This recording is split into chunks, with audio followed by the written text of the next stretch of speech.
Social media এটা anti social media হয়ে গেছে। আসলে অনেক ক্ষেত্রে এটা ফেক নিউজের কারখানা।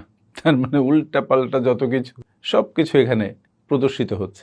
যে খবর ছড়াচ্ছে তার অধিকাংশ খবর সত্য নয়, আবার যে খবর ছড়াচ্ছে তার আংশিক সত্য, পুরাটা মিথ্যা। এটা সোশ্যাল মিডিয়ার দোষ নয়, যারা ব্যবহার করছে তাদের দোষ। তবে আমরা বিভ্রান্ত হই, আমাদের অবচেতন মন সত্য মিথ্যা বোঝে না, সব সত্য বলে ধরে নেয়। এই জন্য সোশ্যাল মিডিয়া যারা বেশি ভিজিট করেন তারা অবসাদে ভোগেন। আর যেহেতু সত্য মিথ্যা কোনটা সেটা বোঝাও যায় না, অনেক ক্ষেত্রেই আমাদের মন মনে করে ওগুলো সত্য, যেটা আমাদের ভোগান্তির কারণ হয়ে দাঁড়ায়। কিন্তু এই ভিডিওতে বলার উদ্দেশ্য হচ্ছে যে তুমি এটা অন্তত বোঝার চেষ্টা করো যে সোশ্যাল মিডিয়ায় যা দেখানো হচ্ছে সব সত্য নয়, ইনফ্লেটেড।